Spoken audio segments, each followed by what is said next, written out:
Hello everyone, स्वागत छ तपाईहरुले फेरि पनि हाम्रो एउटा न्यू भिडियोमा।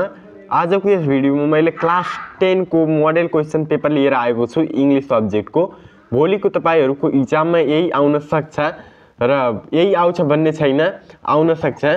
सो यसको सल्युसन पनि छ र यो भिडियो अन्तसम्म हेर्नु होला। ल भिडियोलाई सुरु गरौँ। यहाँ क्वेशन नम्बर 1 मा छ, read the following text and answer the questions that follow. So यहाँ तपाईहरुले यो पढ्नु होला र मैले यसको आन्सर राखिदिएको छु। यहाँ वेयर सारा एन्ड जेमी, यसको आन्सर पनि राखिदिएको छु। अब म एउटा एउटा पढ्दैन, तपाईहरुले पढ्नु होला। भोलिको एक्जाममा के थाहा यही आउन सक्छ। सो पढेर जानुहुन्छ भने तपाईहरुले इजी हुन्छ लेख्नको लागि। सो एक एकवटा तपाईहरुले आफै पढ्नु होला भिडियोलाई रोकेर। म एउटा एउटा पढ्न थाले भने अहिले 3 वटा सेटको भिडियो बनाउनु छ, त्यो टाइम बढी भइहाल्छ, बढी लस भइहाल्छ। सो तपाईहरुले आफै पढ्नु होला।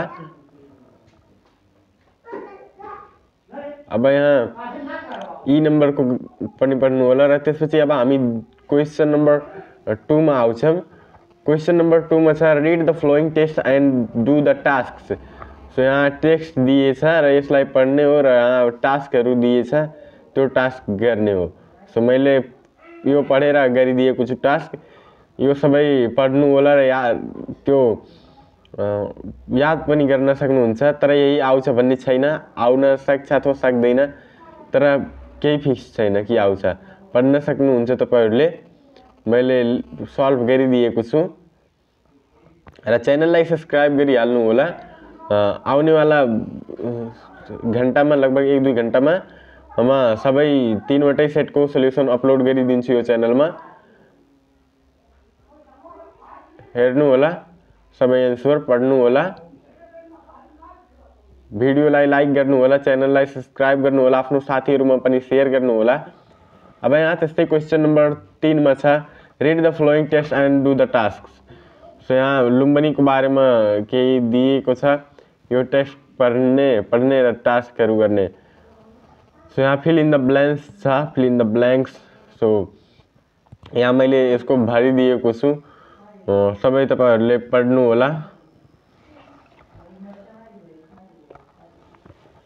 अब यहाँ answer the following questions, answer the following questions. यहाँ माथिको टेक्स्टबाट यहाँ क्वेशन्स हो दिएछ, त्यसलाई आन्सर गर्ने हो, दिने हो आन्सर।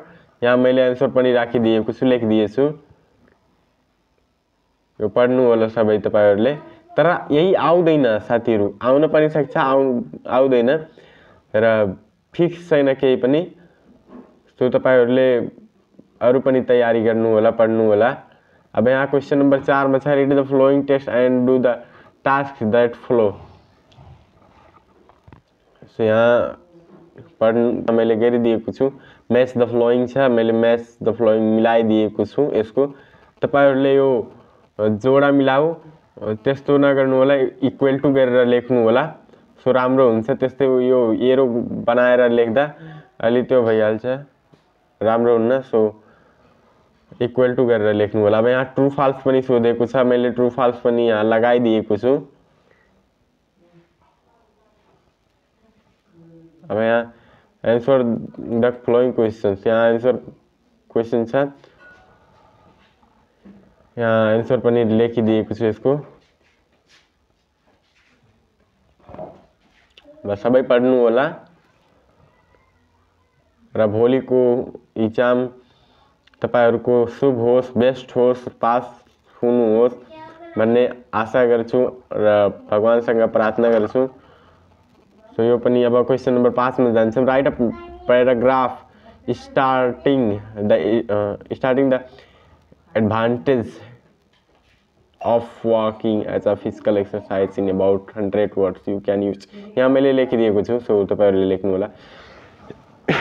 सरी साथीहरु, यहाँ मैले लेखिदिएको छु यसको। तपाईहरुले यही आउँछ भन्ने छैन, पहिला मैले भनिसकेको छु, यो भिडियोमा पनि धेरै पटक भनिसकेको छु। अब यहाँ यो न्यूज स्टोरी तयार गर्न भनेछ क्वेशन नम्बर 6 मा, मैले यहाँ तयार गरिदिएको छु।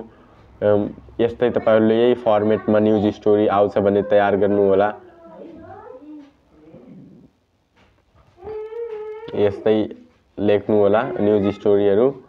अब यहाँ क्वेश्चन नंबर 7 में छ right a set of 6 rules and regulation. यहाँ रुल्स एंड रेगुलेसन भन्ने छ हस्पिटल को लागि यहाँ लेख्नु होला, सबै पढ्नु होला।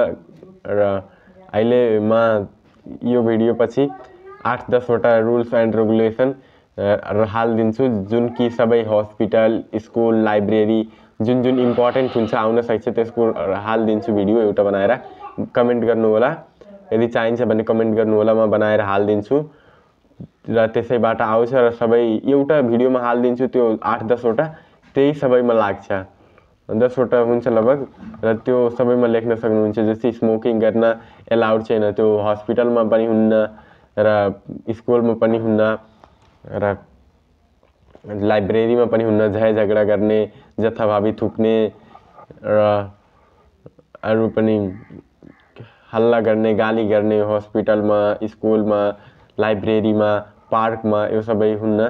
सो तपाईहरुले यहाँ यो के छ, यहाँ लेटर लेख्न भनेको छ। सो यहाँ मैले लेखिदिएको छु, यही फर्मेटमा लेटरहरू पनि लेख्नु होला तपाईहरुले। अब यहाँ क्वेश्चन नंबर 9 में छ यो ग्रामर को क्वेश्चन, यो लेट मी प्ले। सो इसको करेक्ट क्वेश्चन टाइप सोधिएको छ। सो मैले let me play will you हुन्छ। सो मैले यदि तपाईहरुले भन्नुहुन्छ भने ग्रामरको एउटा भिडियो बनाएर हालिदिन्छु, एक लगभग 20-25 मिनटको, जसमा सबै जति ग्रामर आउन सक्छ यो बोर्ड इक्जाममा त्यति हुन्छ सबै। त्यसमा तपाईहरुको फुल मार्क्स आउन सक्छ। यहाँ क्वेश्चन नंबर 10 में यो भर्न भनेको छ। सो मैले यहाँ भरिदिएको छु र यहाँ एन्सर छ, एन्सर पनि राखिदिएको छु। सो भिडियोलाई लाइक गर्नु होला, च्यानललाई सब्स्क्राइब गर्नु होला, आफ्नो साथीहरुमा पनि शेयर गर्नु होला। र त्यो यदि यो भिडियो हेर्दै हुनुहुन्छ भने त्यो सेट 2 को र 3 को पनि भिडियो आइसकेको छ, हाम्रो च्यानलमा गएर हेर्नु होला। र भिडियो हेरिदिनु भएमा तपाईहरुलाई धन्यवाद छ। र कमेन्ट गर्नु होला कि त्यो यदि रुल्स एंड रेगुलेसन अथवा अरू केही चाहिन्छ भने कमेन्ट गर्नु होला, म भिडियो बनाइदिन्छु। र भोलिको इक्जाम तपाईहरुको बेस्ट होस् र सफल होस्, पास हुनुहोस् भन्ने इच्छा कामना व्यक्त गर्न चाहन्छु।